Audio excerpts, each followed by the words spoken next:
Yo, check 1 2 1 2. What's cracking, everybody, man? What's happening, man? I'm GG, man. You tuned in to the Green Gorilla channel. It's the place where black men can express themselves freely, straight up with no chasers, man. Real talk. And before I get things started, man, I want to give a shout out to all you haters out there, man. I know y'all lurking.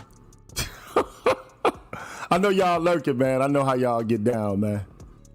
It is what it is, man. I hope y'all having a good afternoon, man. Or, I hope y'all choke on a motherfucking bucket of razor blades, man. It is what it is, man. If you just coming in, man, make sure you hit the like button, subscribe to the channel, and hit the bell notification button so you can stay abreast of what's cracking here on the Green Gorilla channel. Real talk, man. Straight up. Also, man, like I always do, I want to give a shout out to all of the members of the Green Gorilla channel. And it's all to the good. So I want to shout out all the people out there in the chat before I get started. Shout out to Barry Little. I see you out there. I'm listening to see you out there. A truism word of the storm. He says, yo, homie, Grandmaster Troll is doxing you right now. Let him dox. It's all to the good. Let him dox. Aaron Peters was cracking. Milton Patton was cracking. Shepard Tracer was cracking. F. Holiday was cracking. Shadow Observer. Ignaz Mouse was cracking. Mr. Blue Collar. Detroit 0861 was cracking. But anyway, man, let's get down to the business that we came here to do today, man. Before I do that, though, like I said before, I want to give a shout out to all the members of the Green Gorilla channel. Shout out to Tel Toya, Jaztec, Brotherly Love 215, Devon Love Ridge, Timothy Blewett, G-Star, Heru in the Apocalypse, Ted Gunderson, Outside the Cube, and Gerard Shelton. Big up. Rais Moaji, Black Men Being Brutally Honest, Wild Bear, Sun Ra, Barnolas, BGS Ipmore, FA4, Andre 416, Mantis on Break, Lock Vegas, Bimrock, and Damian H. Big up. Big up Passport OG, Dr. Tiasan Johnson, Rasheed Barnes, Blacksword 404, Ben Cannon Kitten, Sherlin Woe, Leon 8, Artisan MC, Dub Will, Mr. Good Dad, and Third Coast X. Big up. Big up Roderick Jackson, Michael Ross, 63rd Samurai, Ishmael Samad, The Watcher, Hostile Adept, The Ruthless Heartless Revelator, Kill the Gang, Dr. Thunder, Jason Hales, and Charles Finney. Big up. Big up Interesting Thought, The Silent Warrior, Naomi Gary, J. Cleveland Green, The Toxic Masculinist, Pulpit 28, Larry R., Seth's Son, Afro Troop TV, Show Me in Spain, man. Big up. Big up Seven Coast Dojo, Anthony Davis, I'm Just Jules, and Honest Look, Ricky Dawson, Stefan, True 7360, Mr. Me Too, Call for President, Gold Professor, and AKs and Curtains. Big up. Big up H-Town, Roguish the Billmonger, Adrian Thomas, Electrician 480, Binga, Cutting Up with the Jones, Zanco 1D Scott, Path Guy 74, Pete Rock 496, and Aaron Peters. Big up. Big up Vincent Lindsay, Quiz the Poet, Black Wizard 80OS, Shadow Observer, Troy Warren, Mrs. KP Bailey, Alan Wiley, The Face, Life of Commerce, AI Apostle, and Jeffrey Speed. Big up.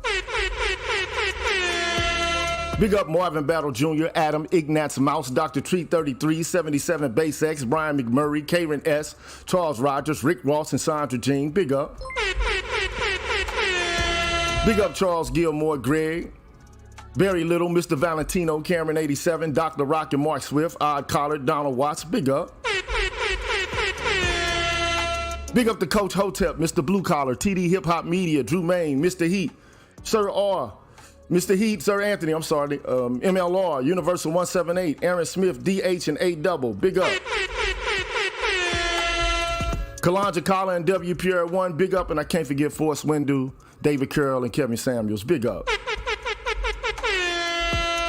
On my Patreon side, I want to give a shout out to Frank Black, Robert Wicks, Shine Language, Chris Flowers, Christopher Burton, Daxby, J Live, Keith Bass, Nick, Albert C, Dr. Ben Vincent, Waffle Weave, Darnell Smith, Excalibur, Pursuer Prisoner, Taz, Dragon 59, Jay Bailey, Mr. Michi, Mo Mal, and the Sang. Well, big up, man. Straight up.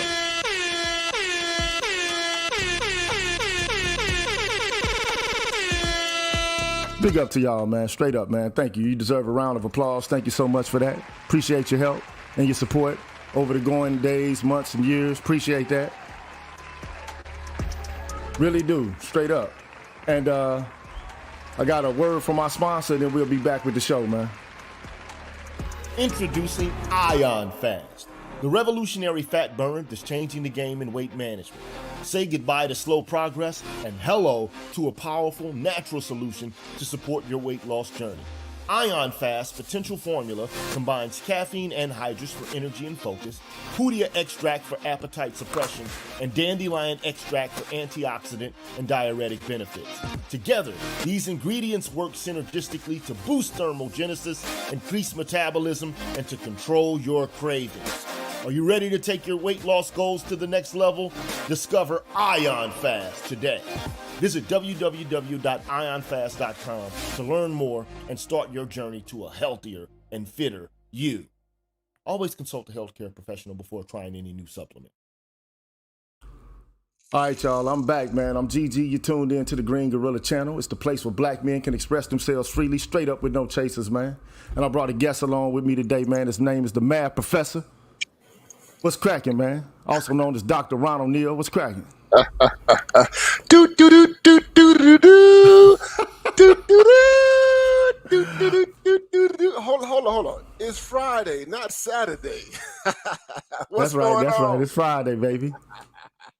That's Friday, What's going baby. on, man? Ain't nothing to it, man. What's cracking with you, bro? You got it, man. It's Friday. The weekend is here, man. Let's get it. Let's get it, man. Let's get it. Shout out to Barry Little, man. He just hit me up with a little blessing, a little package right there. Appreciate that.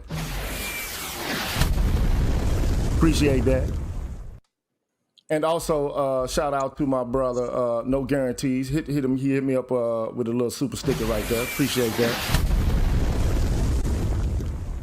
that. Also, shout out to Dar. Hit me up with a little sticker right there. Appreciate that.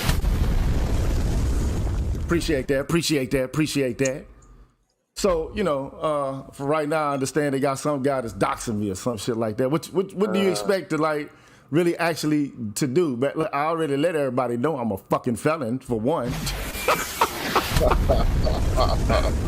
You understand what I'm saying? I already let you know I'm a felon. I already let you know everything that I'm about. I done sold dope. I done smacked bitches and all kind of crazy shit. So it is what it is. Especially if they put their clip flickers on me. So you know what it is. It is what it is. So at the end of the day, go ahead and dox on up. But do what you got to do. You understand? Do it. Don't go ahead and do what you got to do. You still ain't going to stop this flow, my boy. At the end of the day, it is what it is.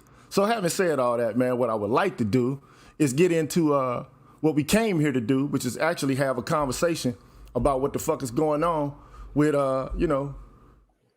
this guy, man, who's basically decided that he's going to take it upon himself to, get rid of affirmative action and all of the set-asides and the, programs and the things that are dedicated to improving the, the lives of black women and shit as well. So, I got an article, and we can check and look at that if you don't mind. I'm going to make myself a little bigger here. Yes, sir. And we can take a look at that real fast. So it says, we got a conservative activist. Hold on, if it'll stop scrolling like it's like it's doing something crazy right now. Like it's stuck on something. There it is. So anyway, here's this guy. His name is Edward Bloom. Okay, this is a picture of him right here. That's him right there, Edward Bloom. And it says, a group funded by the conservative activists instrumental in the U.S. Supreme Court's June decision rejecting affirmative action in collegiate admissions on Wednesday sued an Atlanta-based venture capital fund that supports black women who own small businesses, accusing it of unlawful racial discrimination. Okay, so it's right there. The nonprofit American Alliance for Equal Rights, founded by affirmative action foe Edward Bloom, said in its lawsuit that the firm, called Fearless Fund, is violating Section 1981 of the Civil Rights Act of 1866. Damn, they going back to Reconstruction, right? They going back to Reconstruction. They're not playing. Okay, so U.S. law barring racial bias in private contracts by making only black women eligible in a grant competition.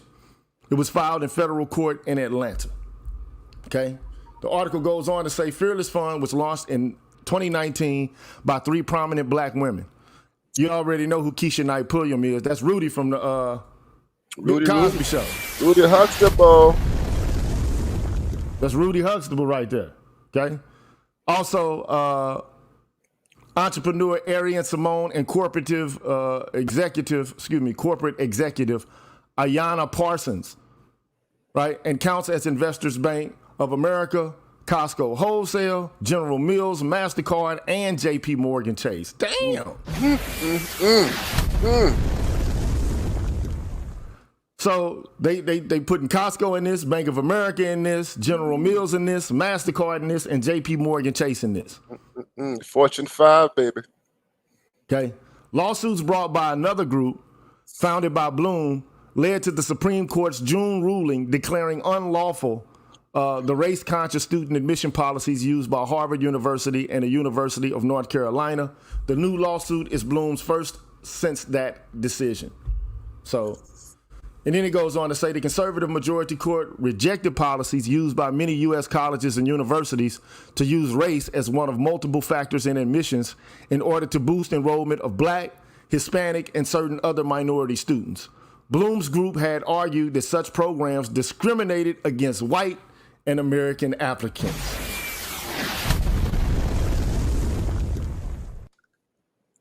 Okay? The lawsuit centers on Fearless Fund's Strivers Grant Contest, which gives black women who own small businesses $20,000 in grants. Digital tools will help them grow their businesses and mentorship opportunities provided in conjunction with MasterCard.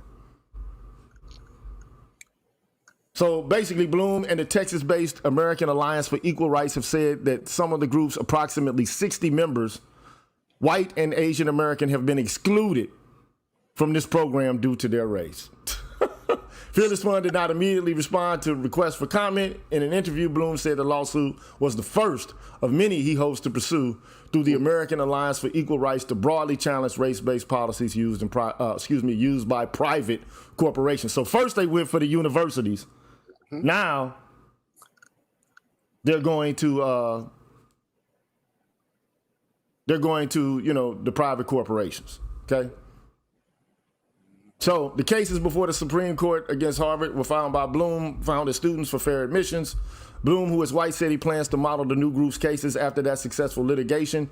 The common theme of these organizations is to challenge in the courts the use of racial classifications and preferences in our nation's policies. So there we go.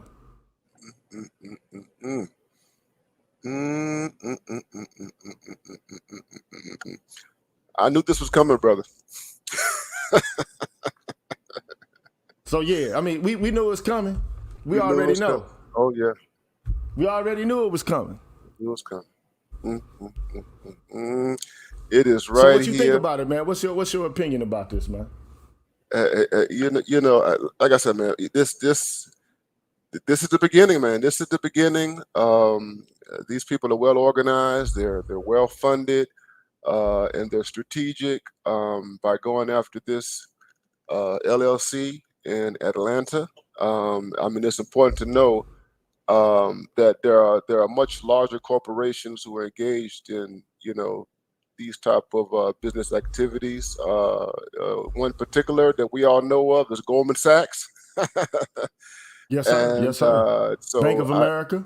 Bank of America, and so I think they're Costco, MasterCard, JP Morgan, General Mills. Yep. And so instead of going directly at these corporations, they're going through these just kind of middle woman, I guess, entity called the venture capital fund and what have you. So I see this. This is the small strategy. So they're going to go after the small entities first, and then if they're successful rather, then they're going to go after the much bigger entities, the ones who have these sorts of initiatives and what have you. But this was inevitable, man. This was inevitable. This is the future. This is what's going on. And it's something that these entrepreneurs, these black women, and even these corporations should have anticipated long before the affirmative action ruling with Harvard and University of North Carolina. Yeah. I mean, you can see it coming, man. I mean, but I personally, I don't like the strategy that they're using because, like, what it does is they basically they end up arguing that any kind of way to repair past discrimination is in and of itself unjust, and I think that that's unjust. Okay, that's just my opinion about that. Yeah. But as I told you, like, you know, as we were talking about this going back and forth through Facebook, you know, black women put themselves out there, man, for, you know, like going off there on their own. Like, okay, we got plans. We need to look after our own selves first. We need to not, you know, connect ourselves or tether ourselves to black men. It's about us right now. We're going to, you know, look for corporate backed patronage. We're going to look for government backed patronage. This is where they find themselves. Like, they're being attacked. And you know, as I was thinking about this, man, I couldn't help but think about the classic film Scarface. You remember that scene in Scarface where Frank Lopez is having that conversation with Tony Montana, and he tells him, he said, there are two rules of the game that you need to understand, that you never break. And he says the first rule is never underestimate the next man's greed. And then rule number 2 is never get high on your own supply.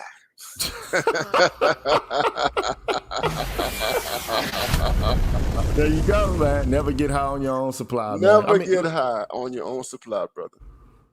Yeah, and I think what's occurred is you got a situation in which, you know, like, black women, man, consider themselves to be magical. They consider themselves to be untouchable. You know, they consider themselves to have free reign to move around the cabin and to poke and to prod and to, you know, denounce and deride and derogate others. And now all of this shit is coming back.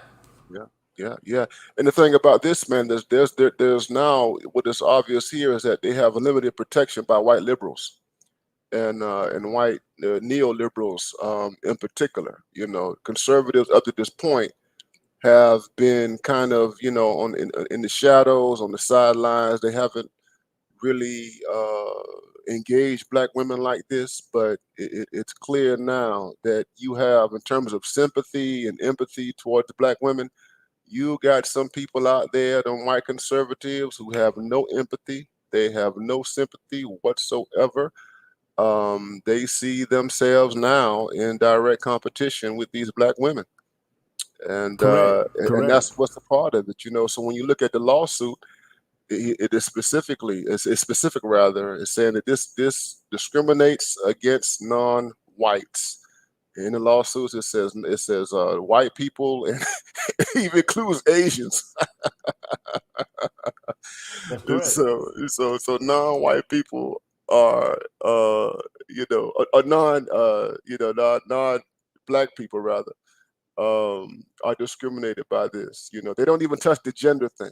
They don't even touch that. That's what's so interesting about this, that they don't even touch the gender thing. They're just attacking this at the basis of race. Right. And so they're not going to touch the gender thing because white women want to keep that gender door open. Yeah. They want to keep that gender door open. They all this, to me, this was the plan from the beginning. You know, to keep the banana in the tailpipe. You know, on everybody. You know, who basically what they did was they gained the confidence of black women and then they stabbed them in the motherfucking back, bro. There you go.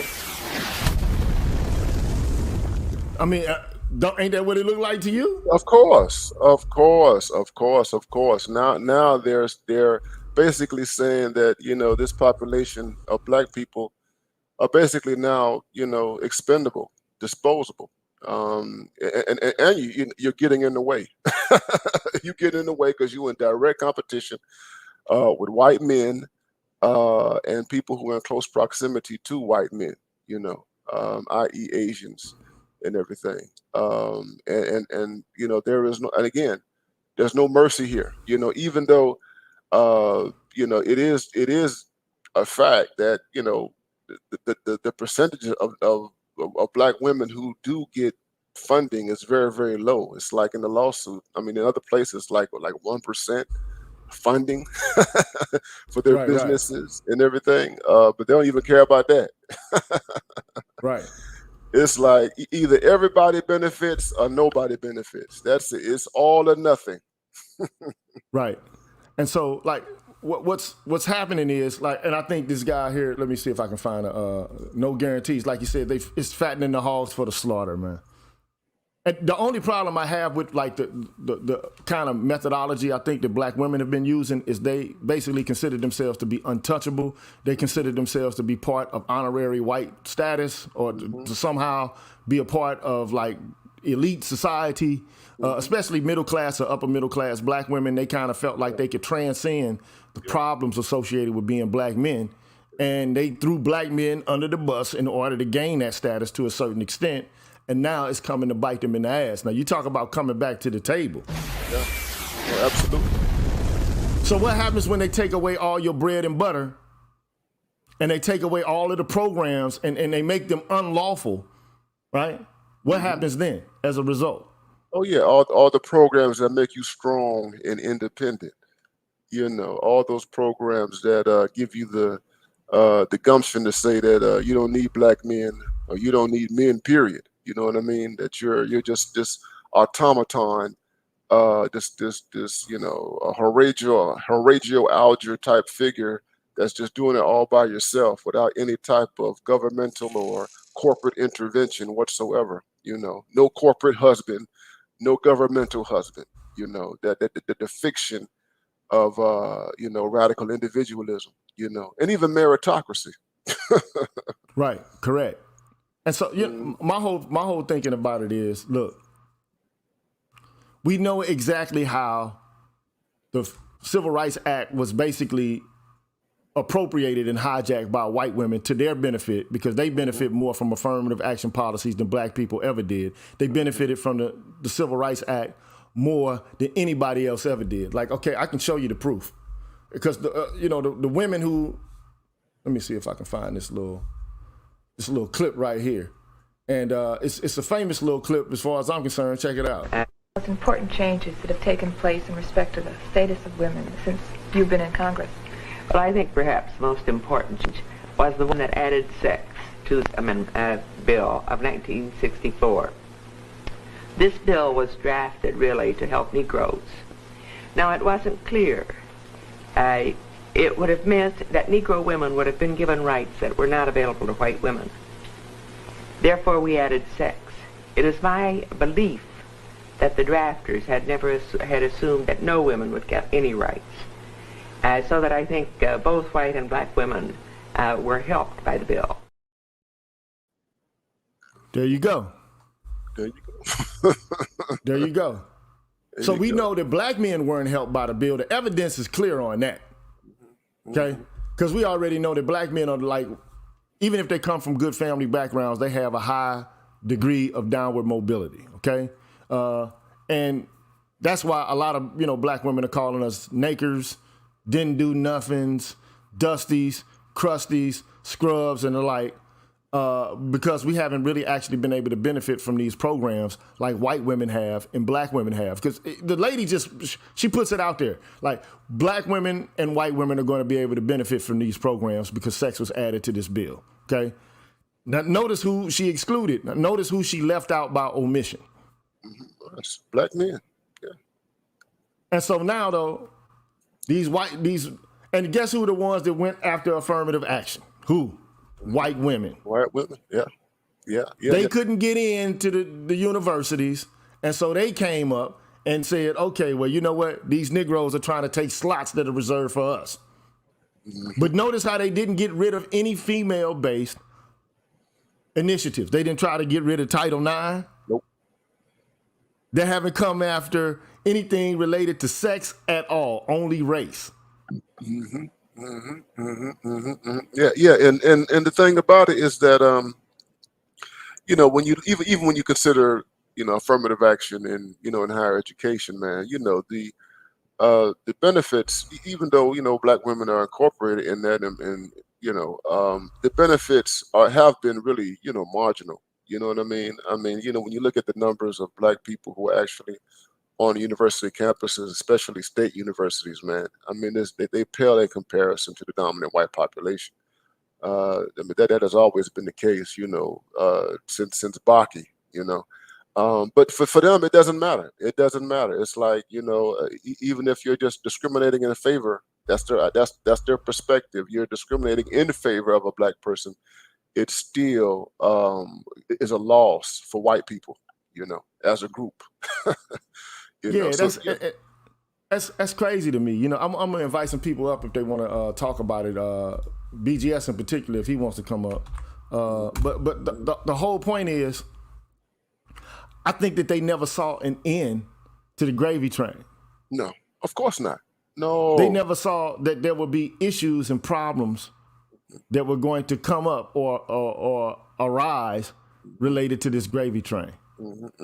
yeah, you know, it was interesting, and that was one of the problems I had 20 years ago, when affirmative action, was all over the news, you know, especially with the like in 2003, with the University of Michigan, and everything during the Bush era.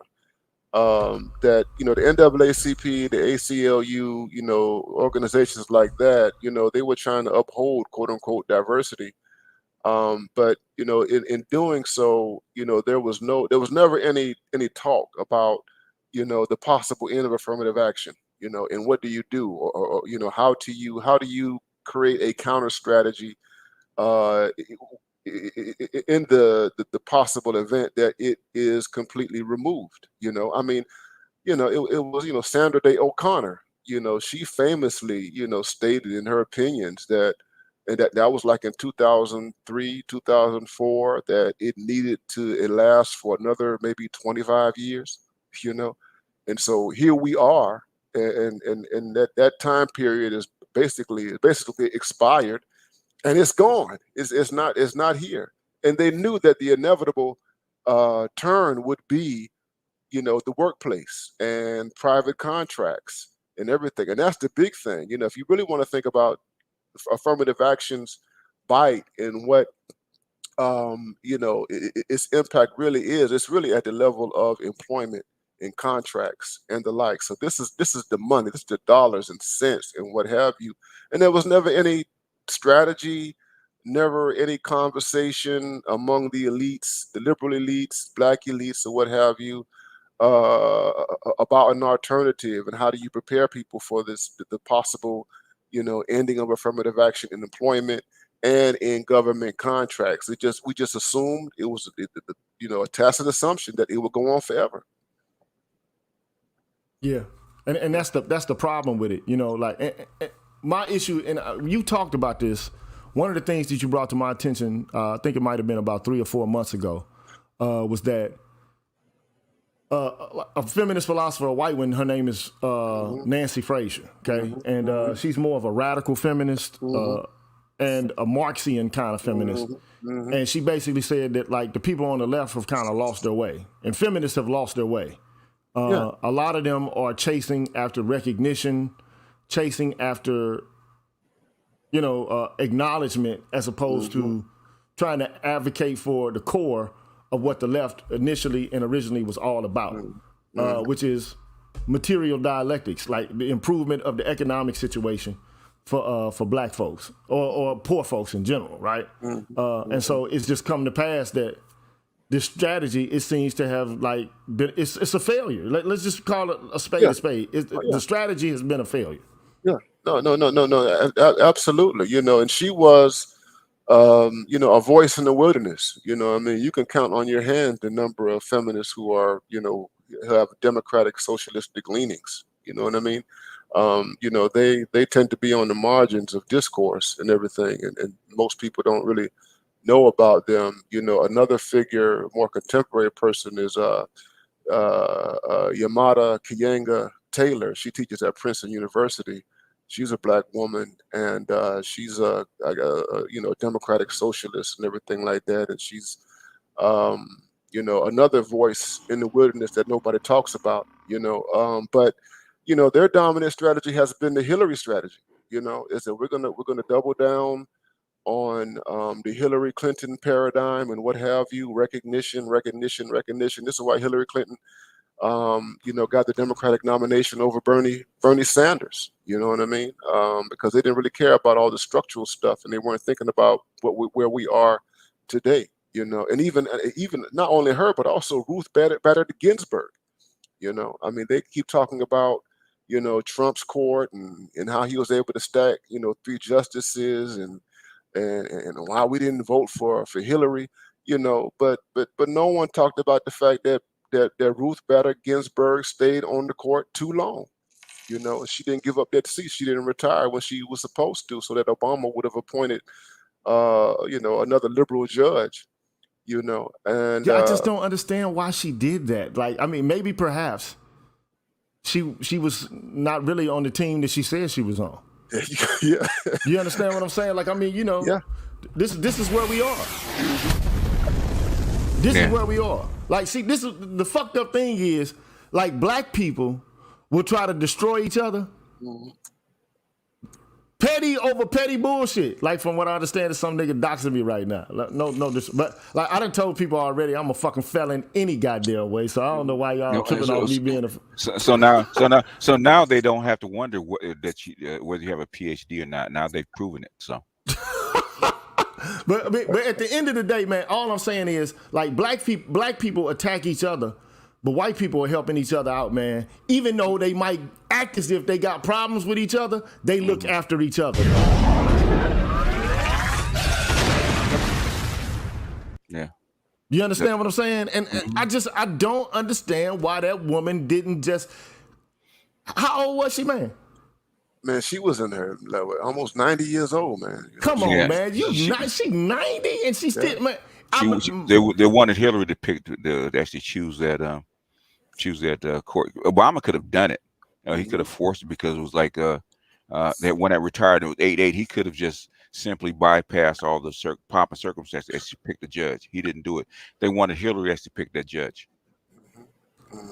But here's the thing. Mm-hmm. There was no guarantee that Hillary was going to be the president of the United States, man. What they were running up against, against Trump, they nobody picked Trump, man. At the beginning, they didn't think he was a serious contender. They thought it was all within the all within the bag as far as Hillary is concerned. So let me do this though. Before I move forward, I want to thank everybody who's donated again up to this point. I want to shout out Red Falls Blackie says they're coming for the civil rights bill next. After all, the Constitution guarantees all of this equality, right? Hey. Yeah, they can't do it because Congress actually passed that. They can't come for that. They can weaken it, but they can't come for it. They're utilizing the first Civil Rights Act of 1866 in order to pull this shit off. Mm-hmm. This is what they're doing. So basically, they're using your own weapons against you. They're using the things that were supposed to help you against you. Yeah. This is how this works. Okay. Yeah. With the aid of other minority people. So shout out to Dub Will, ties and offerings to GG, the Mad Professor, and BGS salute. Shout out to him. Appreciate it. Shout out to you, brother. And shout out to Inherently Intuitive. He became a member of the Green Gorilla channel, and when that happens, I got to give fanfare for that. I appreciate that, man.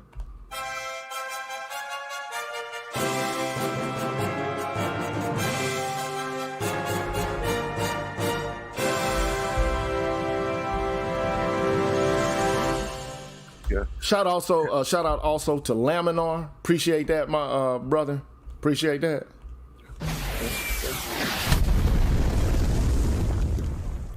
Mr. 123 Mackable, appreciate that donation, sir. Appreciate that. Man, man, you got to tell me how to say your name, man. That 3 throws me off, bro. I guess it's William III, okay? The U.S. Supreme Court, both the conservative and liberal justices unanimously did not allow Byron Allen to use the 1866 Civil Rights Act to fight against Comcast. Hey. But now we'll see what they do in this regard, though. Okay. Yeah. We'll see how they handle this. Shout out to Barry Little again. Says support your black male justice advocates and scholars. If not us, who? Show you right. We the only ones out here fighting for your asses, and we often do so with great risk and harm to our own selves and our own reputations, man. Oh yes. You understand? Like, I mean, we ain't got to be out here doing this. No, we don't. And let me tell you, it does come with disastrous consequences, Yes, and it often comes at the hands of your own fucking people, whether they black women or black men. It often comes at our own people. They the ones that stab us in the back. You already know white people coming after you. When niggas come after you, that's the thing that fucks you up more than anything else. Yeah. When mafia sends somebody for you, it's always a friend, isn't it? Ain't it though? They put that's that knife in the back. That's it. That's that knife in the back. That the skin folk ain't all skin folk ain't kin folk. It is the truth. You know what I'm saying? It's that Goodfellas stuff, man. You know. So shout out to Dar again, man. Appreciate that, man. And somebody else just hit me up. Black Wizard 80OS says you knew about Trump, BGS. Laughing out loud, coins for the professor. Yeah, I did. People didn't think so. I knew. The reason I knew is I didn't think Hillary Clinton was actually electable with the forces that were actually up against her. I didn't think they would let her be president because of what she had done as secretary, and I was right. So they hit her twice. Yeah, like nobody was riding for a woman for president for real, man. I'm just even white women. They were right. She would have been, except for your military agencies wasn't going to let her be president because of what went on. I'm not even going to say where it's from, but yeah, she did a lot of things as a neoliberal. As far as foreign affairs that the military didn't like, and the military-industrial complex came after her, in my opinion. Okay. In fact, let me just say this. I want to address Felicia Gray. Felicia, man. Let me just keep it a buck with you, right? Black people in general are coming after each other, man. Oh, so basically, what did you do to gay black men because they were your allies? So what y'all do? Black people are coming after each other, man. Now, gay people that been in women's corners for years and years and years. Okay, y'all must have done something to them for them to come after you. So what y'all do? Because gay men are normally pretty loyal to people that ride with them. Y'all must have done something. Yeah. Shout out to Art Jizzle, man. Appreciate the donation, man. Appreciate I that. think she's throwing shade at us too. No, man, we in the cave, man. We got nothing but shade. Hey, look, man, look. At the end of the day, this is how it goes down, right? Mm-hmm. Black people have issues and they have problems. Mm-hmm. It's already a feature and a function of social logic that the people you're closest to are going to be the people that do the most harm to you. Okay. But the problem comes in when you add insult to injury and you know that there are external forces that bear down upon you, and then you capitulate and you fold under the pressure, and then you start attacking each other like crabs in a bucket at an accelerated rate than what you normally would, related to, like you just act, being on your own. What should draw you together and make you stronger and make you circle the wagons is causing fissures and cracks in the black community, quote unquote. It just is what it is. Widening the cracks. The cracks been there forever, man. That y'all did was widen the cracks.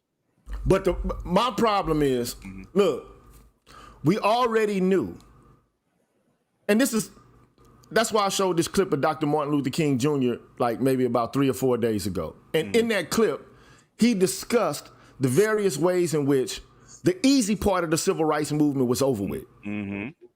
And that the next part of the movement would be a movement for economic justice. Yeah, right. In other words, basically, we did the Du Bois half first, right? Which is social justice, right? Equal protection, all that kind of stuff. The hardest part was going to be the Booker T. Washington half, which is economic justice, which is much tougher. Because it's more abstract and it requires a higher price than just merely eradicating ostensible oppression. Getting rid of ostensible oppression, it can be done through shame. Mm-hmm. So for all the SBE people out there, shame could be utilized in order to eradicate or eliminate ostentatious or like de jure oppression. Right. But what couldn't be done was shame be utilized to get rid of something that bears no countenance. It has no face. And plus it has nothing to do with race. Basically, this is direct bread and butter economics. You'd have to take something out of somebody else's mouth to put it in yours, or they would have to be willing to share it. And in a capitalist country like that, man, they're putting you in direct competition with white folks. As far as jobs, as far as housing, loans, access to capital. Okay, and they'd have to either be willing to share, or they have to be, you have to compete for it. And basically, we know what happens. Okay, if the Leviathan doesn't let you, doesn't side with you, guess what happens? They get all the wealth. If you look at it, since 1964, man, from when they passed the Civil Rights Act and allow white women to actually access wealth and education, stuff like that. Basically, the wealth gap is between white and black is quadrupled since 1964. And you can see it right from the point of civil rights on the way up, man. You can see how it quadruples. So basically, civil rights actually work for white folks, believe it or not. But this is the part we've been pushing and trying to explain to you guys for the longest period of time, that the white community hijacked the civil rights movement, and now they're using the civil rights movement against us, bro. Oh, yeah. And look, the problem I have with it is black people, instead of moving to the next phase of what the civil rights movement was supposed to be about, they opted to stay seated in the recognition part of the civil rights movement, and only as tokens. Yeah, not as substantive people trying to push the envelope forward in order to bring about a greater structural justice in the United States. Let's call a spade a spade. Black women were more impressed with status and recognition than they were actually fundamental foundational stuff. They thought that their mistress was actually gonna take care of them. And maybe they will. I don't know. You talking about white women, you know what I'm saying? About white women. Talking about Miss Ann. You talking Miss Ann? Miss Ann said, "I got your back." Maybe she does. I don't know. But the thing is, when this case went down, I saw it was race based instead of race and gender. I said the Gucci boots made a deal with the powers that be. Right. So I mean, look, my whole thing is, look, the Gucci boots always been in power. That's why. So while we attack each other and go off on each other and do everything we can to try to sabotage and fucking decimate each other, guess what they doing? Oh, yeah, already, look, I've been showing y'all from day one, man. This is what they've been doing, bro. Yeah. But you think it's something altogether different because why? So while we going at each other like niggas, because that's what niggas do. That's all niggas know how to do. While we going after each other, they going after people that they consider to be coming after their rights, which is their right to be supreme. Yes. So while you going off on various niggas turning inward on yourself, this is what they're doing. Yeah. And niggas love this shit. Like niggas love to turn in on each other. Black women never said a word about any of this. They were quiet. As long as they got their cut, then they were fine. And they thought that they can hide behind gender. You can hide behind gender and minimize race, and you can just float on the gender card all by itself. When the reality is you're still black. So this is a reminder. This is why I always put this imagery up, because they come after black women as well. But I guess because of all of these new safeguards, black women thought that they would be saved from this, that they would be spared from this. Yeah. And for the most part, women have always been spared from racial violence. It's what it is. But the point, if you must know what black women have to do with this, what black women have to do with this is the following. You guys decided to look after your own politics first. So this is what it looks like when they come after your politics. This is what it looks like. They're coming after your politics. They're like, fuck these nigga bitches. Bottom line. Now you can hate it or love it, but this is what they saying. They're saying, white people are saying, fuck you nigger bitches. Now you can like it or love it. It is what it is. I'm telling you what white people are saying. They're showing you through action and deed. Fuck you nigger bitches. This is what they're saying. I'm not saying this. I think it's sad. They're saying we don't care about your intersectionality. In fact, I'll take that. We'll adopt it and make it our own. That's what they did. I wrote I actually did a video on Tim Wise. He wrote I'm sure you know about this, Doc. He wrote a piece in 1998 called "Is the Sisterhood Consensual?" Talk about the attack of white women on affirmative action. This but before I move forward, exactly. She says we left by ourselves with no help from our black men. I try to explain to y'all one quick thing.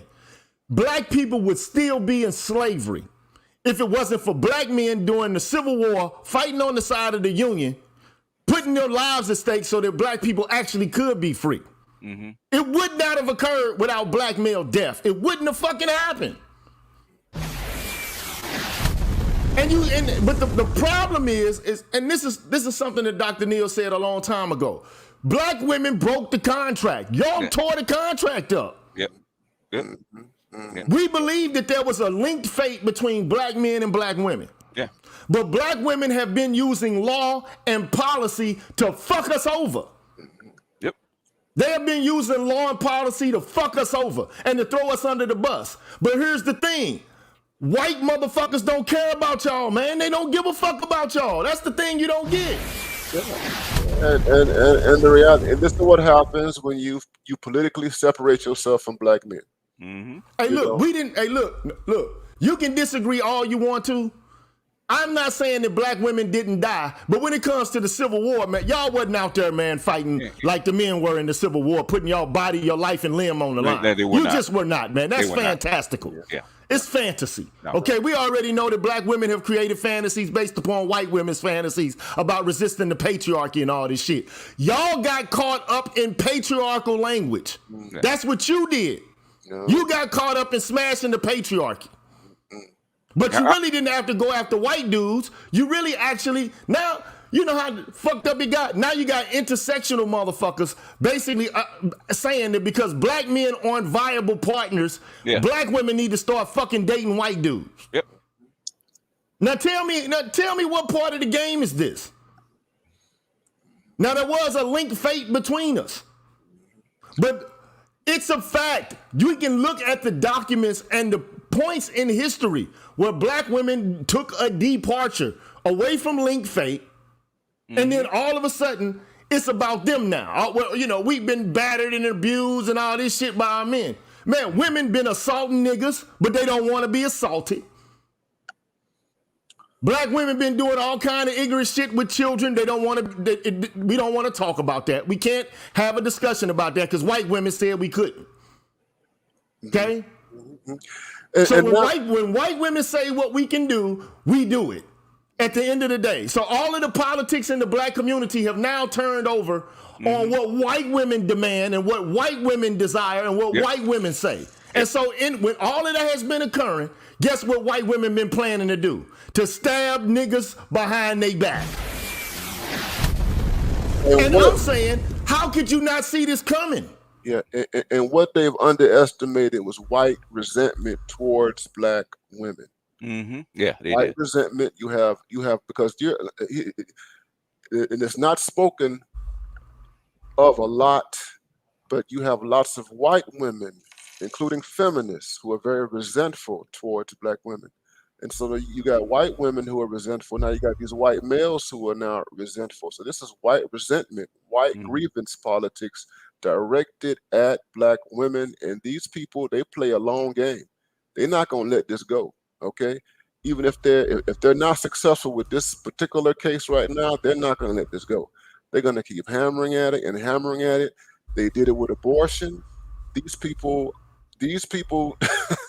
They play the long game. They're playing chess. We're playing checkers. We're looking for acknowledgement. They're looking for power. That's the point.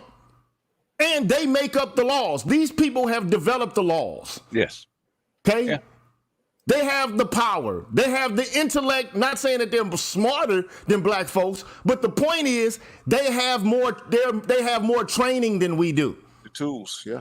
They have the resources and the access. They are running a protracted game here. These people are not fucking around with us. So while identity politics has become the paramount politics for niggas. Yeah. Yeah. Bottom line. And so while we attack each other, they already got the plan on how to fucking attack us. So they going retro with the shit. Now you can say, oh, we just, okay. But you can see the venom in this white woman's, look at the venom in this white woman toward that black girl, man, trying to integrate the school. Yeah, they said that in I think it was called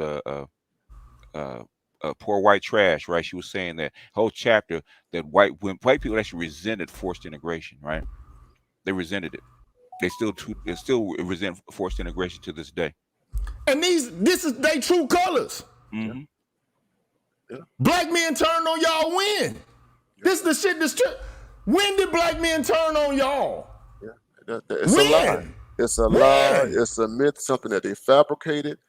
All these lies, are now falling apart. These lives have deluded so many people, and now the real problem, the real quote unquote enemy, is showing its face again, and it is not. It's naked. It's right there in front of you. When have black men ever worn motherfucking white hoods and said we need to get rid of black women? We need to get rid of their ass. Basically, in fact, that's where the resentment comes from, because black men couldn't protect them from people like that, right? Where they couldn't protect them from white men coming into your house and raping your wife or raping your girlfriend or your daughter or something like that. That's why they resent us, okay? Because if you did stand up, guess what? If you actually disappeared or found in a tree somewhere and lynched. They say they not anti-Negro. They just don't want race mixing to take place. Yeah. Okay. I'm just telling you, okay? Which is not true, but States' rights. Now you got niggas talking about states' rights. Yeah, that the thing is, man. Like I said, if you live, like Batman said, if you live long enough, you become the villain, right? But then you got these women, man, are clan. They are fucking in the Klan. Yes, they are. They have Klan tendencies. But you talking about us. How we fucking y'all over. And the whole point is black men are not doing shit to black women that black women aren't doing to black men in day-to-day activities through life, man. Whatever it is, when it comes to sexual assault, domestic violence and all that shit, we just the ones that take the rap for the shit. Yeah. That's the point. We're the ones that have to take the rap for the same shit y'all motherfuckers doing because white women said it was so. Yeah. In fact, black men, because I was in my 20s, right? Black men were doing the ravages of the crack cocaine era, man, stepped up and took on these families, man, and actually saved the black community from falling apart by taking on these. Here you got black men out here riding for black women, talking about 83 women lynched since 1889. You got black men out here riding for black women.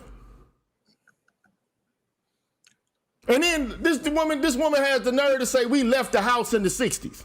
No, y'all decided, a lot of black men said, you know what, if we can't get the resources or the funds, maybe I will take a step back and look out for the welfare of the children before I look after the welfare of myself. And the way you turn that shit around is you fucking use some twisted logic that these crackers got y'all on in order to fucking to zone in on us like we the enemy. We your sons, your fucking fathers and your brothers and your nephews. But you and you decide to come to us with this energy. Yeah. In fact, Monahan's sisters talked about, because white people didn't understand it. They thought if Monahan thought if I get black men jobs, I can keep black families together, right? And that's what the whole Monahan report was about. He didn't understand why black women went the other way. Y'all decided to ride with these motherfuckers. Yes, they did. And now you got niggas right now causing chaos and shit Like, I got a nigga doxing me right now, so-called, or whatever the case may be. He ain't paying attention to these fucking crackers at all. They'll pay attention to your motherfucking ass before they'll pay attention to these motherfuckers. Yeah. So and then they act like they doing some real important justice work. They just fucking fag bitch made ass niggas. Is what these whole ass niggas out here on, man. Basically, by all they did by doxing is find out what. I guess he does have a PhD. I guess he is who he says he is. And look, I done told motherfuckers before, I am a nigga. I'm from the hood. Yeah. And I done been into some hood shit. I already told motherfuckers I done sold crack. I already told the motherfucker that. I done told motherfuckers I done been in the gunfights. I already told you that. I already let you know that shit. Now, it's not something I'm proud of, but I'm from the area. If you come to me with some bullshit, I will come after you with some bullshit back. If you shoot at me with a motherfucking 45, I'm gonna come to you with an assault rifle, dog. It's just the facts. If you come at me, I'm gonna come at you. If you put your hands on me, I'm gonna put my hands on you. If you fuck with me, I'm gonna fuck with you. It is what it is. If you leave me alone, I'm gonna leave you alone, because to be honest, man, really for real, I'm a fun guy, man. I like to have fun, talk shit, kick it. But you know how niggas are. Niggas get into nigga shit. And I'm one of them type of guys. If you want to come to me and press some nigga shit, I'll get into it with you, bro. No problems. Don't worry about it, man. You know what I'm saying? I'm just keeping it a buck. I'm not worried about it, because I've already been through everything in America that a black man can go through. I've been through it. Everything. I've been through it all. And so, you know what? But I'm no ways tired. Yeah. I'm no ways tired. I'm still ready to fight. I don't give a fuck what they say or whoever say. I still got the heart to fight. I'm still a motherfucking king. If you want to start using queen and king language. At the end of the day. So, like, while we fold on each other, these people got a plan for us. Bottom line. And the plan ain't nothing sweet. It ain't nice. It ain't letting it. You think, I want you to think about this for a minute. Do you actually feel in your heart of hearts that white people would just let one half of a race, a female part of it, into and have access? And just, like, you know, welcome you openly with open arms and not have a dagger in their back? Come on, man. Let's just keep it real, man. I'm not trying to look. I'm not saying all white women are bad, all white people are bad, or no shit like that. But they got some of them got some fucked up tendencies, bro. It's a fact. Yeah. And I think it's important to note that this guy Edward Blum, he's in his 70s. Okay, he's in his 70s. He lived through civil rights era and everything like that. It's important to know that he's a small hat guy. And he's been working on this for years. This is not this thing that he's doing now with this Fearless Capital Fund. This is not something that they just pulled out their behinds last night, or last week or what have you. This is a part of a bigger strategy, a long-term strategy. It's a strategy that they took. You know what my mama, if you want to start talking about mother worship, you know what my mama used to tell me? And she's deceased now. She told me history tends to repeat itself. What a person has done once, they'll do again. History tends to repeat itself. Now, we acting as if there's been like this gender injustice taking place in this country. Does it look like these women were subjected to gender injustice, man, over a long, protracted period of time, man? Come on. Come on, man. They look like they was hurting and didn't have any access or any freedom, any capacity. Like, this is what we really going. They were like in bondage or something. Come on, man. Let's keep it real, man. They don't look like they suffering for me, like they suffering to me. They don't look like they singing the blues to me. I ain't trying to be ignorant. I'm just saying this is history.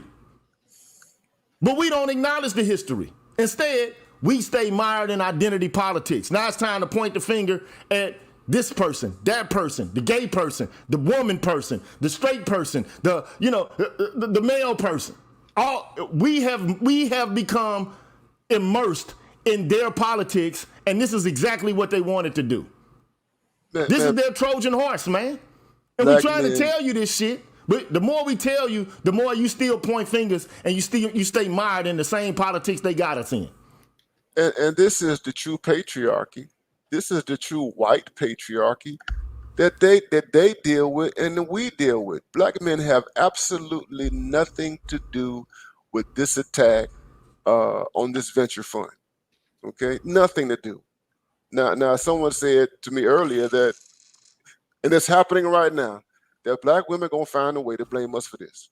But how? The point is, the point of finger at black men, say black men are responsible. Oh yeah. For this man attacking this venture fund that targets black women entrepreneurs. We are nowhere. We are not in the building. We are nowhere in the picture. But they find a way. It's always Jermaine's fault. Yeah, always Jermaine's fault. and that's the issue. The issue is they find a way to divide and conquer, and we fall right into their divide and conquer plans every time. And it'd be different if we weren't announcing, here's what they're doing. Here's how they're using us against and pitting us against each other. As soon as we say it, you go right back to whose fault it is. Mm-hmm. And it's got to be our fault, right? Because God forbid it be any fault, any culpability or responsibility on behalf of black women in any shape, form, or fashion at all. It's like going to counseling and all you hear or all you see is that it's just that nigga fault. It's that nigga fault. That nigga did this. Well, ma'am, miss, what did you do? I did nothing. It's that nigga this, that nigga. This is what we stuck on. And tell me how that's progress. Tell me how that's accountability or responsibility. Tell me, man. And then it wouldn't be so bad if it was happening behind closed doors, but it's happening right out in the front where white people are being able to observe the shit and look at it and laugh at us. Jewish motherfuckers ain't doing this shit to each other. Not at the scale that we're doing it. I don't see Latino motherfuckers doing this shit. You see them having videos back and forth over and over years and years talking about how Latino men ain't shit. Nope. And they live in the same sort of lifestyle in America as black men. Making the same amount of money, dealing damn near with the same amount of incarceration, all that shit. But you don't hear them saying these words. You don't see that shit taking place. You don't see Asian men doing the shit. None of it, man. But we're mired in it. Like this is some sort of.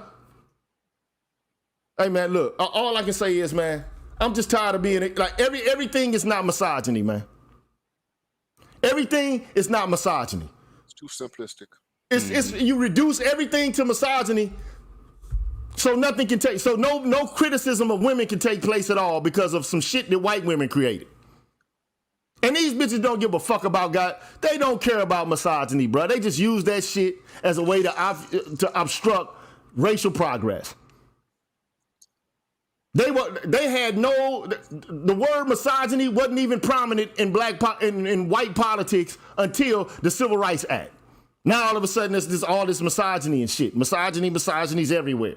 Mm-hmm. Unless it's a white man doing it, huh? It's just like let me do some housekeeping though. Fear the None, man. Appreciate you, bro. Appreciate that.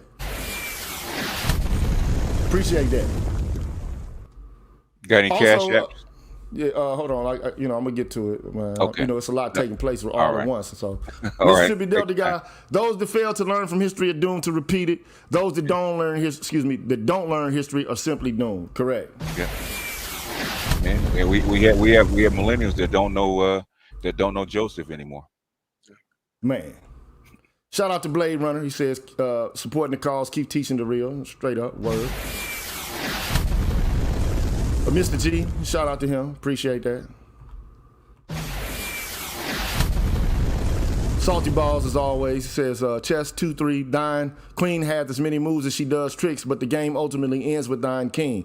Rebuketh thine queen, brethren, for your pawns can become queens. Let's not forget to let her go as she is replaceable. God damn. Wow. Okay. That's harsh, but hey, that's how brothers feel right now. It's like, hey. Passport OG says we're looking for acknowledgement. They are looking for power. That's I believe that to be the case. It's just how I feel about it. Dar says, daughters of the trade, where you had a lot of African women who were complicit with the slave trade. They were just, they derived benefits, social status benefit, and judiciary or financial benefit from the slave trade. Mr. O with the info. Salute GG, great content. I always say loyalty would be a thing if it wasn't for a betrayal. Damn. It's a lot of Judas Iscariot out there. It's a lot of them. You know what I'm saying? Mississippi Delta guy says never think any right or freedom take. I think that's what he means here. Never take any right or freedom for granted. It is a constant fight. People wake up. Shout out to him, man. Appreciate that. And just think about this. Just think about this. They fought against my brother's keeper. Remember that? Mm-hmm. They fought against my brother's keeper. And the same logic that they used to fight against my brother's keeper is the logic that these white conservatives are now using to fight against these economic goodies that these venture funds are offering black women, these grants. It's the same logic. Mm-hmm. Oh yeah. All or none. All or none. Either everybody gets a piece of it or nobody gets a piece of it. They have taken the civil rights movement and made a mockery of it. And all we can do is blame ourselves because we've been playing this game. Instead of moving for substantive justice, we've been playing the identity politics game for far too long. And not in a way that's been cooperative and solidaristic. We've turned on each other. This has become a turn on each other type of politics, man. This is what, I know the Willie Lynch letter is supposedly a forge, but I mean, even if it's not, or even if it is, there's some truth in it because basically, like, we attack each other.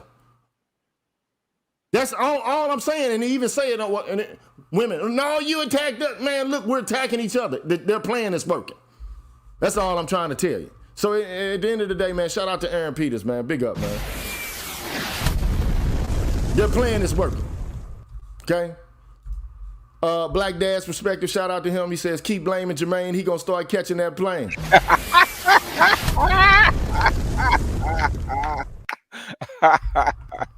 Hurricane Greg, shout out to him. He said, well, he don't say nothing, but he just gave me a little bonus package. Thank you. Appreciate that. And I gotta find my phone, man. I don't know why my phone ain't sitting right next to me. Hold on. Go ahead and talk, brothers. Go ahead. Shout out to Audrey Harris for that. Yes, I appreciate your generosity, my brother. Shout out to you. Yeah. But yeah, man, they did not anticipate this day coming. Right now, what this, means is that, they're being eliminated from the game. And I think I shared with Gigi, there's a guy out there, the Indian guy, Vivek Ramaswamy, who's running for president. The young guy, he's in his mid to late 30s or what have you. He's got 2 books out right now. One book is called Woke Capitalism, and another book is called A Nation of Victims. And the woke capitalism is very consistent with what these people are doing with this, this Fearless Fund and what have you, Edward Blum.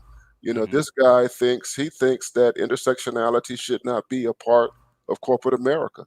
He thinks that it is not consistent with competition. He thinks that it is inconsistent with the idea of merit, and that we need to move towards a different way of hiring people and everything. And in his book, particularly the woke capitalism, he talks about, he cites black women. Black women as being the ultimate minority, and talks about them in HR and in other places and what have you. And he tries to be very diplomatic, and non-racist in talking about them. But he wants a pure meritocracy. That's what he's pushing, and he's doing that not just in these books, but he's doing that on the as he's campaigning for the presidency. And this guy was a corporate person, and so we're in the middle of a a reassertion of the post-racial stuff that we've been dealing with for the past 25 30 years, and they have new acolytes, new adherents. The Edward Blum guy, I was reading the New York Times piece on affirmative action. And he has a whole bunch of people behind him, man. And in the New York Times piece, he says he has at least 7,000 individuals and groups that are funding everything that he's pushing. And this the alliance group that he's a part of, who filed this lawsuit, is just one of those groups. In Georgia, they're in Georgia, they're in Virginia, they're in different parts of the country.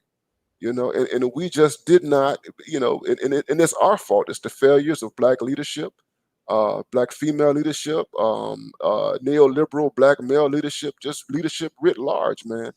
To think about the future, we are so caught up in immediacy, so caught up in status and superfluous things, man. That now she.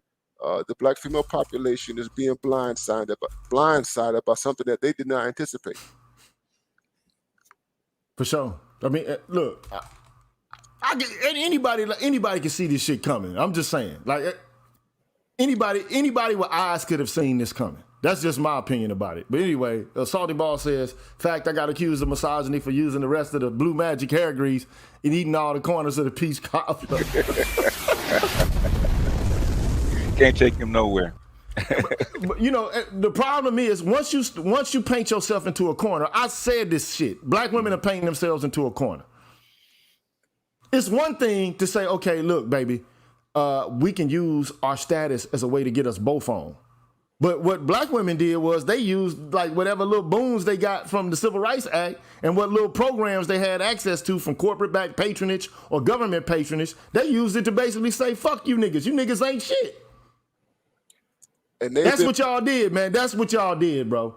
That's what y'all did. And then you used whatever white rhetoric white women created in order to try to justify us not being shit and ramping up the police state on us and having us heavily surveilled. And y'all bitches doing the same shit we doing. You putting your hands on niggas and all sorts of shit. I done been there and done that. Yeah. At the end of the day. But then they'll blame you for all of this shit. It's you, nigga, that did it. If they'll remove any responsibility for any part they had to play in any of it. It's all your fault, nigga. Yeah. All you. And that's the problem. That's the issue we got with this shit. But shout out to Be Easy Glover, man. Shout out to him. And look, we gonna go for 25 more minutes, but I'm gonna make room because I think Dr. Johnson trying to go on a little bit later on. Okay, I think he's trying to go on somewhere around 7 o'clock.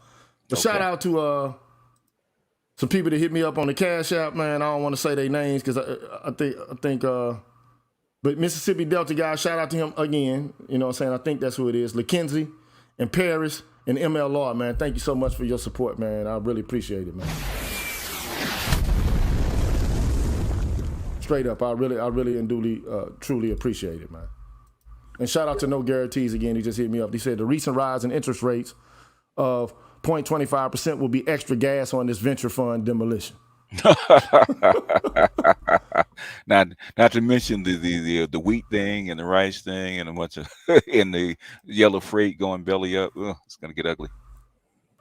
So black men are looking at this shit like, told your ass. You felt like you had your ass on your shoulders, and you started to call yourselves magical. Mm-hmm. I want you to think about like the whole concept of that. We're magical.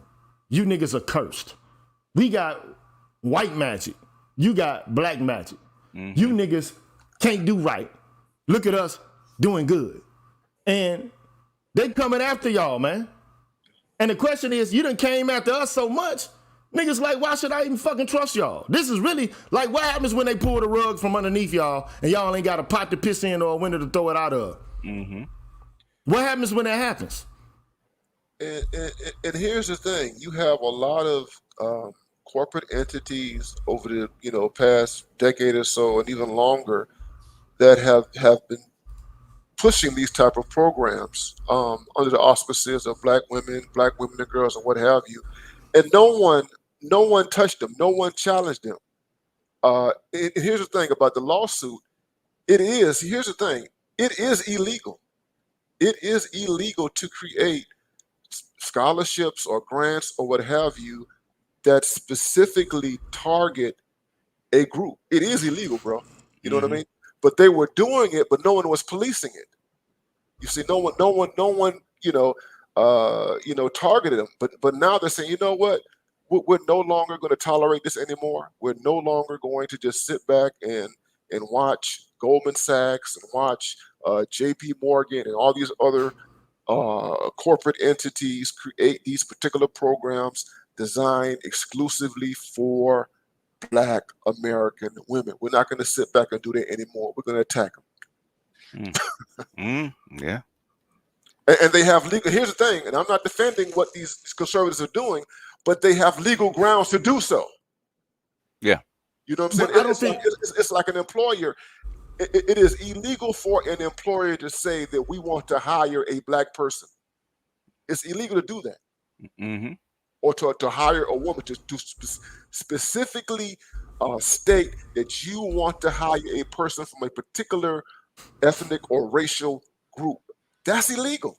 It is. But you see, the white women ain't gonna give up their spot, though, don't you? But see, they found a means by which to ensure their status as a victim. But then they've also turned around and said, well, we got to get rid of race as having any kind of victim status whatsoever because that's unfair. Now, notice, they haven't gotten rid of Title IX and none of this. They haven't eliminated any of that. They're not touching gender. They're not touching it. Not touching it. Yeah. Not touching the Gucci boots at all. But they are touching race. Oh, yeah. And so the point is, we still, like, if you don't understand right now, if you don't start smelling the coffee now, you'll never smell it. They don't care about you and your motherfucking nigga asses. They don't give a fuck, man. They don't care. You thought y'all were untouchable. That's all we saying. You thought you were untouchable. You are touchable. They will come. I've been saying this shit. They will come after your ass. They will get you. They might think that you're non-threatening to a certain extent, but when they feel like you become an irritant, they will handle it. Like so while you play their game and use their rules and use their laws to handicap people of your own race, and then to try to establish yourself as being superior or paramount, or, like you're better or some shit like that, they'll come and fucking smash your ass. Like, don't get too motherfucking hossidity now. Don't act like you got your ass on your shoulders now. We run this shit. And all we trying to do is explain it. As soon as we explain it, oh, it's misogyny. It's misogynoir. Oh, you hate us. Oh, you just don't want to see us doing good. We telling you that you doing good, they got your ass walking out on a plank. You thinking you walking across the sea, you walking on water, but really, actually, they about to pull the plank. They're about to pull the plank on your ass. You went for the motherfucking okie dokie. We telling you going out there with the okie doke. We trying to tell you falling for the okie dokie. But niggas don't care, man. Niggas only, my mama used to tell me niggas only got 2 or 3 moves. All they got is 2 or 3 moves. They can't move past the 2 or 3 moves that they already know. They don't think about the future. They don't think past themselves. They live off their wits. They don't live for the future. 30, 40 years down the line, they don't think about retirement or their children. They think about what's going on right now. And how to get by right now. And how to destroy each other right now. And how to attack each other right now in order to get ahead. They have no backbone, a lot of these people. Male and female. So, this is where we are, man. You know what I'm saying? Look. I'm not here. I'm not saying I have all the answers. All I'm doing is saying, look, one answer is, now, I don't agree with what they're doing either. I don't think the white people are being, like upright and fair by doing this, because I don't think colorblindness or rejection of race is a factor in decision making after all that has taken place in the history of this country is a smart way to actually remedy the racial problem. Okay? That's just my viewpoint. Okay? And so, let me add, we should go ahead. And let me add, we don't take any pleasure. We're not taking any pleasure in any of this. You know what I'm saying? It's not, we don't, I'm just saying this, I don't think any of us take any pleasure in seeing, resources, being denied or whatever, to black women or what have you. We're just saying that we were operating on a bad calculus, and because we've operated, black women in particular have operated on a bad calculus. They're dealing with an outcome that they, didn't expect. And what you have now is that you have a side of the white population that is unsympathetic toward black American women. It was assumed that that there was some type of universal acceptance of black women as model minorities. What this tells us is that acceptance of black women as model minorities, all right, as proxies to white people, it ain't universal. They're coming out and saying that all white people are not on one accord when it comes down to black women. I think you're exactly right about that. I don't take any pleasure in this at all. Some people will say that I do, but I don't. Because, again, like I said before, I think that the whole notion of colorblindness is not the way to actually deal with the situation of race, okay? All we have to do is just treat individuals as equally as possible without regard to their race, their culture, their ethnicity. That's the way we should go. Yeah, well, I mean, it'd be different if after 1866, that's what you actually fucking did. But you didn't do that shit. What you did was you set up a system of racial terror and you created Jim Crow. That's what the fuck you did. And the funny part about it is, like you said before, this is a Jew doing this shit. So for all you people like who, think the Jews are like, well, they're oppressed people too. That's a Jew doing this shit. Which to me signals the Jews, they feel like they identify more with whites than they do with so-called oppressed folks. Now, I'm not trying to be ignorant by saying this, but this is just the fucking reality. Not saying all of them, but this particular one, for damn sure. Because they are white. Because that's who they are. They come right out of the mountains, okay? They are white. So do I think it's correct to ignore historical and systemic injustices? I don't, okay? I think that, there has to be improvement in education, employment, housing, criminal justice, healthcare, and a whole bunch of other things. And I think that there are harmful effects borne by black folks or other racialized minority groups in this country. So ignoring race can actually be mean turning a blind eye to these continuing disparities and these kind of outcomes to take place, right? I don't think that the erasure of people's identities is where we should be going, right? But this all goes to show you where we have turned. We turned to identity politics. I think Adolph Reed was right. I think Norman Finkelstein was right. I think Nancy Frazier was right. Mm-hmm. I think all them white people who wrote in the Harper's column 3 years back when they said, like, the left is pushing it too far, y'all doing too much. Mm-hmm. You're becoming intolerant and recalcitrant, and you're not willing to have substantive conversations with people who you disagree with. Instead, you're just shouting and moralizing, and it's not really actually. It's playing into the. You're falling into their trap. You're walking right into their trap. You're resorting to their tactics, and it's not going to end up pretty. And we can see it's not going to end up pretty. Okay, so do I take any delight in this? Not at all. I was going to show part of what the actual lawsuit is. Maybe one day I'll go over it, but no, I don't take pleasure in this shit at all. I think it's fucked up. I think it's fucked up. Because black men are in the same boat. Okay, it's not like we're in a different boat than you guys. Okay, you guys are actually higher up than us. We're in the same boat. How can we take pleasure in it if we're in the same boat? Our boat is sinking just like yours because we're in the same boat. I know it might sound like, I know a lot of black guys are so frustrated, they so pissed off, they're like, fuck these hoes. And I can understand the sentiment, because I've been fucked over by women on many occasions. Okay? Just the truth. It is what it is. Okay? They won't say what they did, but they'll tell you everything that you did. They'll go sing to white people everything that you fucking did on this planet. Mm-hmm. In the university, they'll sit behind your back. If you say something online, they'll be the first motherfuckers to tell white people on the job what you did. Mm-hmm. But they won't say what the fuck they did. They won't tell any of it. And that's the problem. See, this is the problem of triangulating whiteness. Everything that you do, so-called, is exposed, but nothing they do is exposed. So ultimately, your image becomes tarnished while they try to preserve theirs. But guess what? White people don't give a fuck. I ain't gonna say most of them. There's a contingency of white people who don't give a fuck about what Keisha's selling. They don't. They don't. And they will work in a protracted, systemic, and a long-term way to upend any advancements you make. Mm-hmm. Your direct competition. I mean, it doesn't get any more simpler than that.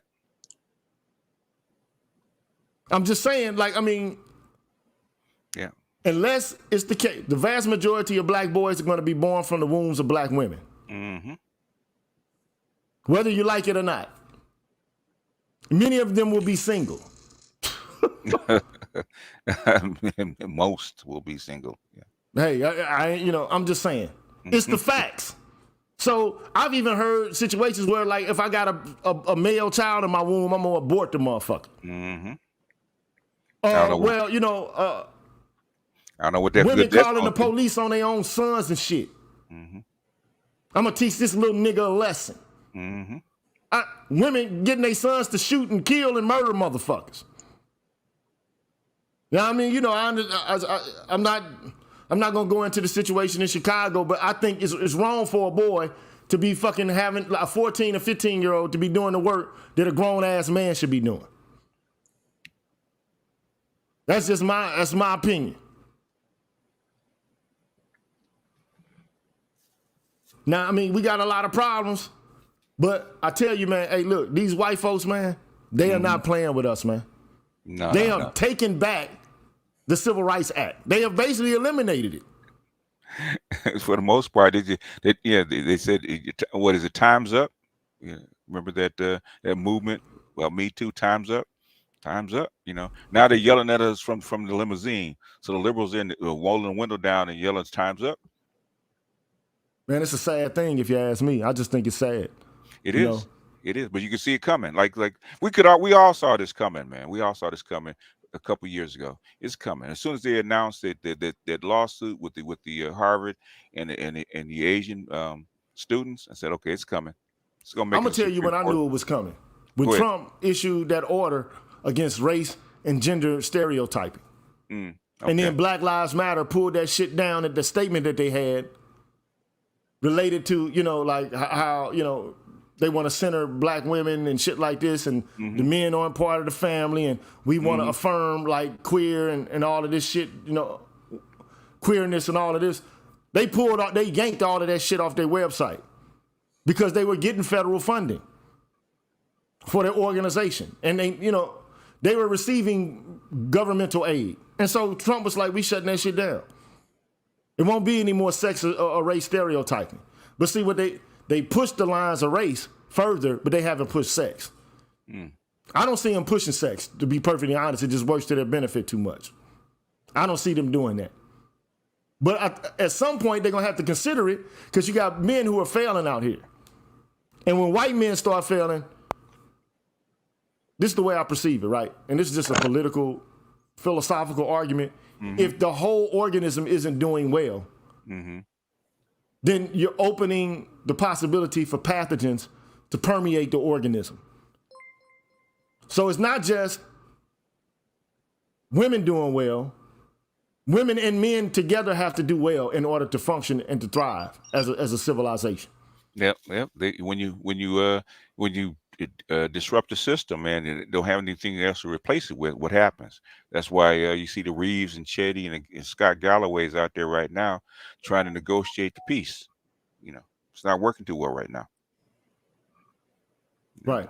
White women don't want to give up their power, just like black women didn't want to give up their power. Same results. Same results. It is what it is.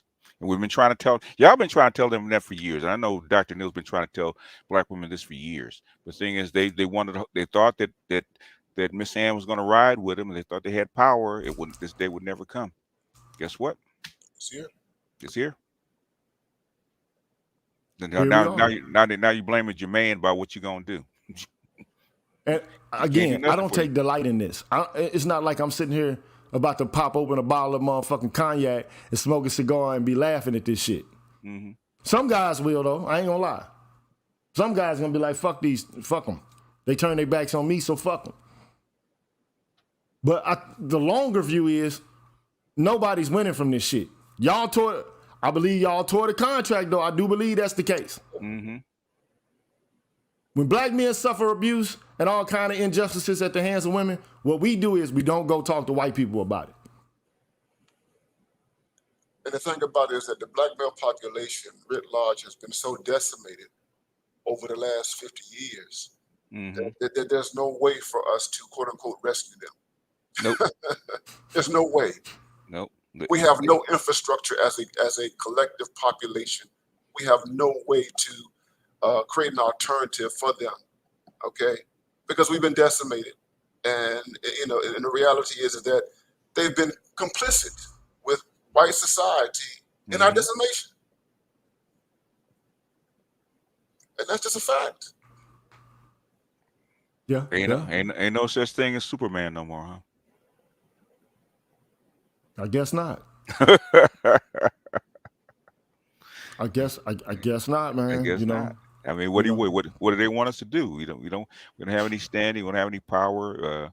We're at the bottom of most what do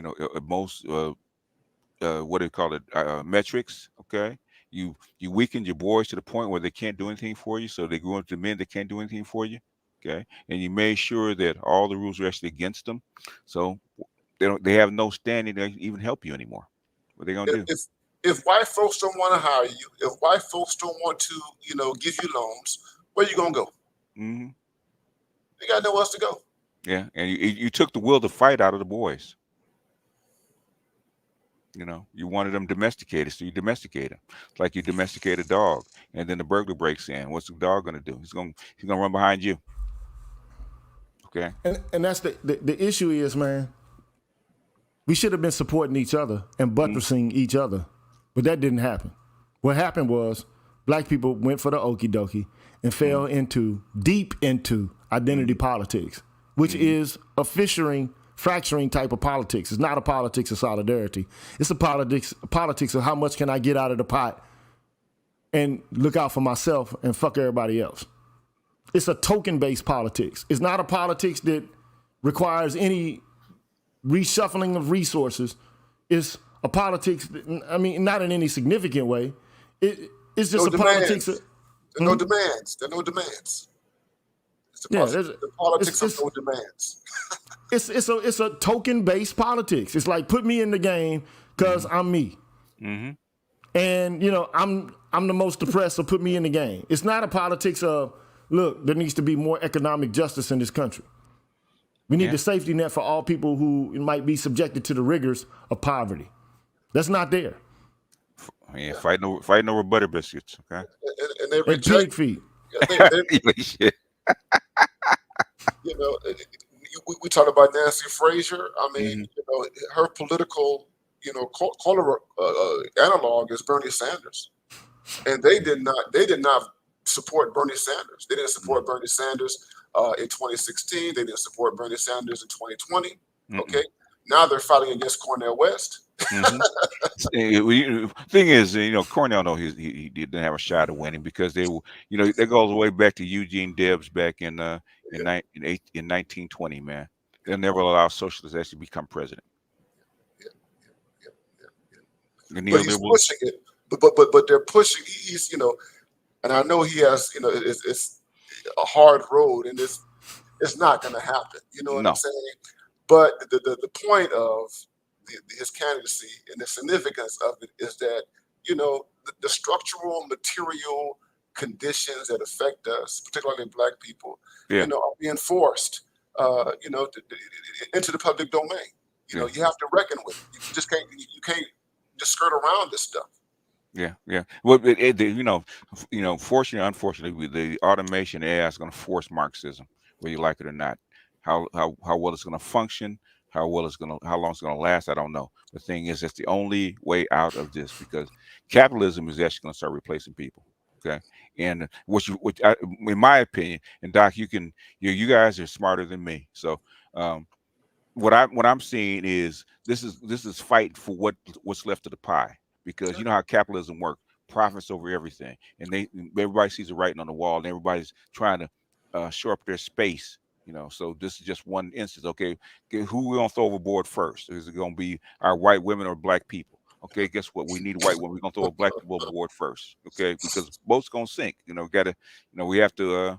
It's too heavy, and we know what's coming down the line. So they see what's happening. Some jobs have to be reserved for them first. So this is just one step. In my opinion, just one step toward that end. So and see, they see people like a Tiffany Cross, they see Joy Reid, they see people like that, black women in the media and other places, and they're seething with resentment. They don't like them, okay? And so, we saw what happened with Tiffany Cross, and it's like, oh, you know what? These folks have gotten too big for their britches, and we've got to get rid of them. We have to remove them, okay? And we saw that during the midterm elections. You had three black women run for Senate seats, okay? They all lost. Val Demings in Florida, she lost. You had two other people who lost, who lost to white men and what have you. These white people are doubling down on their power, and they have no sympathy anymore. They don't care about intersectionality. They never did, man. Power will cede you when it can, but under certain circumstances, it's not, right? Basically, and let me ask you this, Doc. Both docs, right? Did basically a black woman drink the Kool-Aid of white womanhood and thought they were the same? Oh yeah. Okay. Oh yeah. Thinking that they were honorary. I say honorary white women, honorary white people. And you are no longer. And this is just a sober reminder that you're not an honorary white person. I concur. We're not going to treat you as such. We're not going to treat you as such. Look, I always say, the history of white women is this. Lynching Negroes, man. That's the history. I mean, all of a sudden, like, they became your greatest allies, your greatest supporters. Like, the value systems that they promote and that they advocate for become, like, your own value systems. Like, why would you trust what they have to say? Why would you trust that they would look after your needs? Because, like, there's some actual universal dedication and fidelity to womanhood. Like, you really thought that? Because they have no history of advocating for that position until the Civil Rights Act. That's not, their position has never been that. Their position is, we don't want race mixing. We want a clean white school. Yeah. We want our sons and we want our daughters to not have the taint of being around you Negroes. Yeah. They raising their little babies to be Klan members. Now, I'm not saying all white people are evil, because there's some good ones out here, okay? But I'm just saying, as a whole, collectively, why would you trust what they have to say? Why would you trust it? Why would you fall head first, jump in, 10 toes in to their axiology, their value system? Because they will hang your ass from a tree just like they'll hang a nigga from a tree. They will lynch women just like they'll lynch men. They will put you out there in harm's way. Them, white women, just like they'll put a black man out there. But you thought y'all were different. And they look on with glee as they look at our demise. Look at that little girl. That little girl can't be no more than fucking 10 years old. In glee at this black man being fucking murdered to death.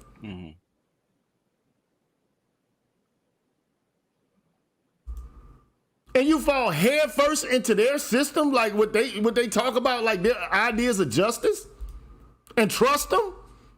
Now it's time to start marrying white boys and shit. I'm just saying, like, this is their history. They would if white boys would marry him. I'm just saying, man. How could you trust them, man? But that's on y'all. Hey, that's, look, it's on y'all. That's what y'all want to do. Y'all can go ahead and do that. All I'm saying is, hey, man, it's you took in a lot. Yeah, well. Yeah. I think It's the Gilded Six Bits, Zora Neale Hurston. You fell for the banana in the tailpipe. You've been bamboozled, run amok, led astray. You let Lucy hold the football, huh? Man, Lucy, man, don't play games. Lucy want to be in the show. He want to be the star of the show, not Ricky. So you know, I say Lucy holding that football, and Keisha tried to kick it, huh? She thought the ball was gonna be there. Man, they got it in for all of us. Just understand that. I take no delight in seeing. At the end of the day, I think black feminists have run off course. First of all, what they say is not really accurate about the black community. Like Tommy Curry said, they don't really study the black community. All they do is issue moral proclamations based upon pre-established legal categories. That's what they're doing, okay? And that doesn't work because it's not reflective of what's actually happening in the black community. That's just token market-based politics. It's all it is. It's not going to resolve the real issues that black folks are facing. And it becomes insulting to the group itself. It becomes a point where we engage in crab and bucket politics, is all it is. It's the oppression Olympics. And there's no way we can win at that. White women took it over, man. They are the champions of oppression Olympics at the current moment. And now white men are going to take over the championship. Right, watch. Guarantee you. They're going to be the champions of the oppression Olympics. Watch. You see it coming. So shout out to Ignat's Mouse. Appreciate that. Shout out to James Wingate. Shout out to him. And we about to park this plane because I think Doc wants to go on. Tia wants to go on. So shout out to James Wingate. He says, I had some white men tell me that affirmative action was supposed to be ADOS blacks, not only not people of color. I just shake my head, but BGS said this was coming years ago. Yep. Hey, it don't take you don't have to be a genius to see none of this shit coming, but I think the BGS is a genius though. Shout out to him, man. I learned from experts like you. I learned to actually listen to experts a long time ago. Show Me says, thank you for letting me know that I'm not crazy. No, you're not crazy. You know, Salty Ball, shout out to him too. He says, when the overseers knew that the garden tools of the plantation variety were no longer for any good use, Nine cast it out and rebuked this broken tool. Hey, yeah, it's some entendres going on there. You know, basically said when these hoes outlive their usefulness, then they basically would replace. You did what you had to do. You know what I'm saying? So we are agents of chaos for each other. It is what it is. So, you know, all I can say is, man, we about to close this out. If you got any closing comments, you go ahead, and then I'm about to do a little monologue, and then I'm about to be off this mug. So I'll go first. Never trust limousine liberals, okay? Yeah. Yep. Yeah, I mean, you know, the ones who got all that paper and the money, and then, you know, like they talk about how, you know, they're really actually for the oppressed. Really, okay, if that's the case, why you living like you living? Why you living like that? Trust and believe they will not hit the red button in your favor, okay? If push come to shove, the limousine is full, you're gonna get left behind on the curb, okay? That's where you are right now. For sure, but I don't have to tell y'all that. For sure. I want to also, though, like, if I can go to the earliest part, man, of the stream. The day the stream has been sponsored by Ion Fast, go pick you up a bottle of that.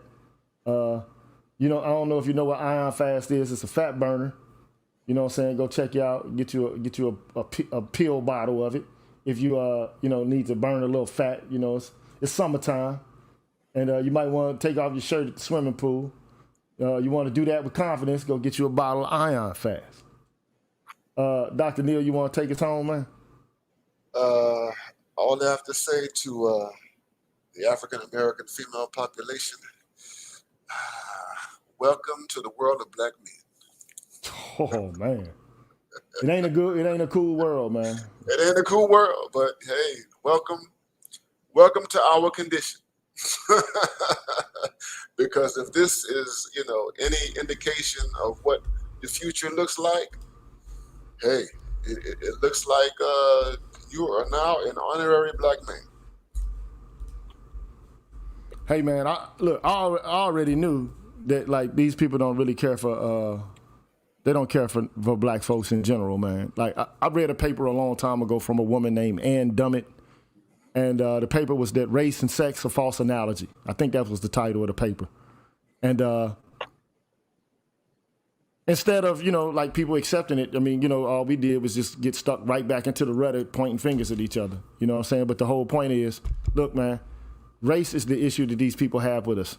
Being men and women, being straight or gay is not the issues that they got with us.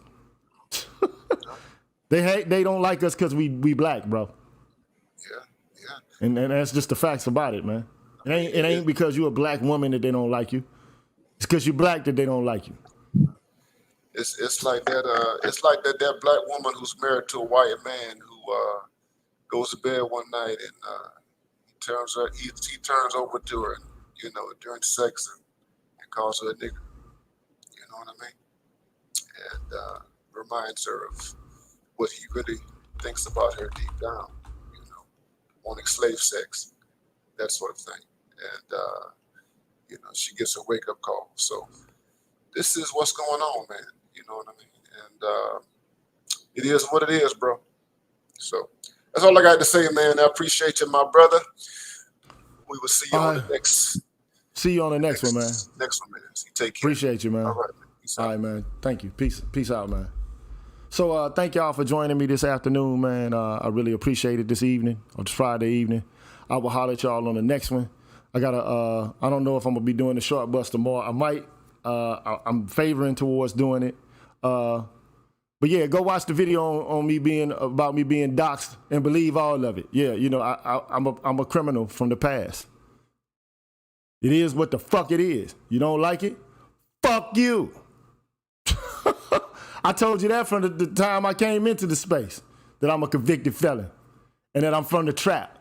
And that I used to traffic in drugs and I used to pop pistols and shit. So if you don't like it, it is what it is. I'll holler at y'all later. Peace.